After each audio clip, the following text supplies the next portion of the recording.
Hey, if you want to get your house sold in this Orange County market, then you better take this advice because things are changing. This is Dean Odell with Seven Gables Real Estate in the Odell Group. Today is April 17th, and we're going to look at the statistics, and I'm going to tell you how this market is different than the one you've been used to for the last couple of years. Let's get started right now. Okay, so today we're going to be looking at these 5 slides, and that last slide's a really important one. We're going to go over that, and that's going to explain a lot for you guys with regards to getting your home sold, and buyers with regards to finding the right house at the right price. So let's go ahead and get started right now. So looking at today's Orange County listing inventory, look at where we are, almost 4,000 homes. Man, we haven't seen that number for a while. Look at that red line. It's just going up, up, up, up, right? It's not like the previous 2 years where it was starting to flatten out. You can see we're up quite a bit from 2 weeks ago, and we're up a lot from last year when we only had 2,184 homes. And we're still below that 3-year average, but we are on the trend line to get there if things keep up like this. So inventory is definitely growing, and let's take a look at demand. So now look at demand. Again, the red line, it's pretty much holding steady with the last 2 years. Let's look at where we are today. Less than 1,500 homes in escrow. Look where we were 2 weeks ago, 1,649, and last year, 1,615. So that's, still well below our 3-year average of 2,777. So let's talk about demand a little bit. Why is demand actually going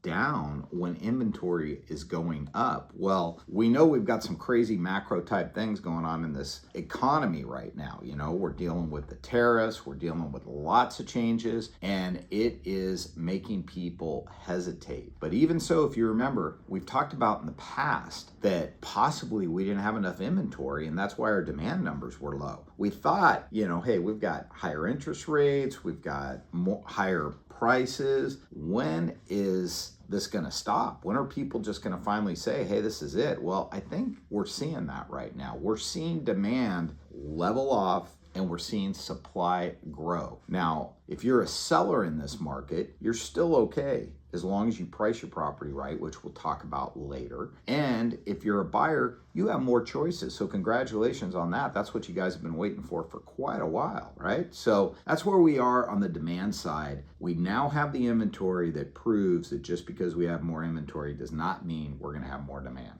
Okay, so let's get to the next slide. Expected marketing time year over year. Again, look at that red line. Look how it flattened out and then boom, it suddenly started going up again, right? So today we are at 74 days, which puts us in a slight seller's market. Nothing to panic about, sellers. 2 weeks ago, we were at 67 days, and last year we were at 41. So that's a big change. I mean, you're still in that slight seller's market, but you've seen it go from a hot seller's market last year to now kind of a getting towards the top of the range of the slight seller's market, right? So there's a lot of changes going on there, and you can see that we're higher than the 3-year average prior to COVID back in 2017 to 2019.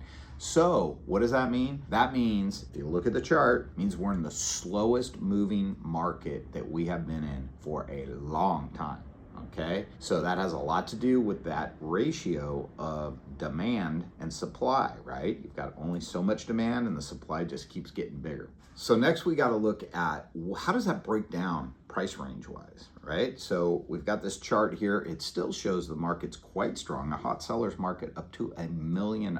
But at 1.5 million, you could see the marketing times at 54 days. It's starting to knock on the door of being a slight seller's market in that price range. Current inventory at 10% is less than the current demand at 14%. But you can also see that last year at 34 days it took to get a house sold. Now it's taking 54 days. And we look at that all the way through the chart, and you can see that at the 2.5 to $4 million range, we start getting into a deeper buyer's market, right? So that's changed a lot. And I think that's changed just since our last report, where this 2.5 to 4 million has now suddenly slipped into a slight buyer's market. And I think that has a lot to do with what's been going on in the stock market, what's been going on in the economy the last few weeks, and people are just not feeling as wealthy as they were even just a short few weeks ago, right? So we're starting to see the effects of that. And let's go to the next slide. Okay, so now I want to show you this chart because this is really important, and this really tells the story of how this market's changing and what's going on. So believe it or not, if you look at what's going on in the market, there's still 80% of the sales. This is the famous 80-20 rule, right? So 80% of the sales that are happening are still happening at very close to their original list price, 99.8%, and they're not having to reduce their price. And it's only taking 18 days for that to happen. Now, why is that? Well, the buyers are educated. They're sitting there just waiting for the next house to come on. And if you come on overpriced, they're probably just going to dismiss it, right? You know, it's like, hey, they're not worried about new listings coming up, or they're seeing that people are listing their houses. We have a lot more houses on the market than we did last year at this time, right? So to come on overpriced, it's a waste of your time, it's a waste of their time, and the house just sits. And where do we see that? We see that in the next category, which is when people have to reduce 1 to 4%. So let's look at that. That represents 11% of the sales. And in the end, those people are getting 97.8, not 99.8. They're getting 97.8% of their last list price, right? So they're giving up 2% in that last list price. But what are they having to do to get to that last list price? Well, the sales to original list price ratio is 95.1. So that means they had to reduce the property 4.9%, right? They had to reduce it 4.9% to get 2% less than they would have got if they would have priced it right to begin with. In addition to that, 69 days on the market. So now they just spent another 51 days on the market.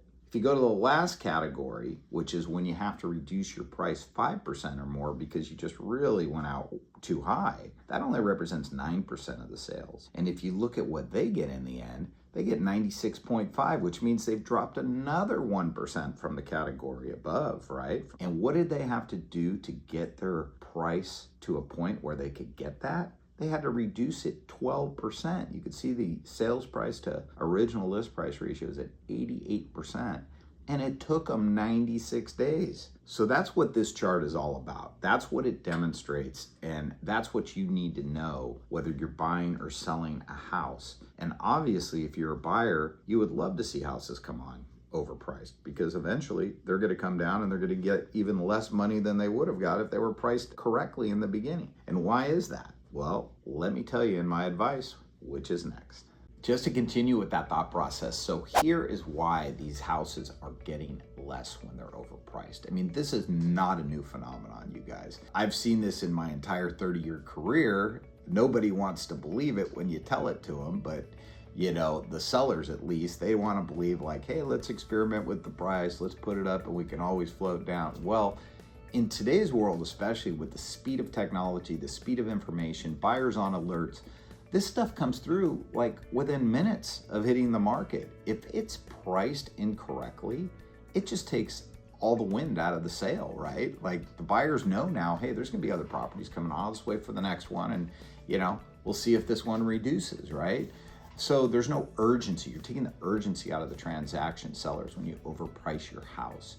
And the thing that you're missing out on as well is when you overprice, there's a chance that you may not have competitive bids. You want to make that buyer feel like, hey, I gotta get off my couch and go take a look at that house because that looks like a good one for that price, right? I mean, put yourself in the buyer's shoes. So sellers, pricing is critical. Buyers, when you see something priced right, you have to jump on it because remember, 8 out of 10 houses are still selling at 99.8%. It's not like you're the only buyer out there. It's just everybody wants the same thing. Everybody wants a fairly priced house that's, you know, good for them, right? So all the buyers are waiting for the same type of things, right? So sellers, price it right. Buyers, show up immediately and be able to put some deals together so there won't be inventory standing and building and building. And the more that inventory builds, sellers, the less chance you're gonna have of getting top dollar. So that's my session today on pricing, okay? So how do you get it priced right? Well, you get good advice. You get the right real estate agent in your corner, somebody who's been around for a while, someone who's been through real estate cycles, worked in a normal market, hasn't just worked the last few years when it was crazy and thinks that that's the reality, because that's not reality, you guys. So we've been on a roll since 2011. It's still good for you sellers. It's just time to get realistic and understand that you have more and more competition now, and the demand is less than it's ever been. So that said, let's put some deals together. Give us a call. You can go ahead and like this and subscribe to it, and we will see you on the next Tustin Talks. Thanks.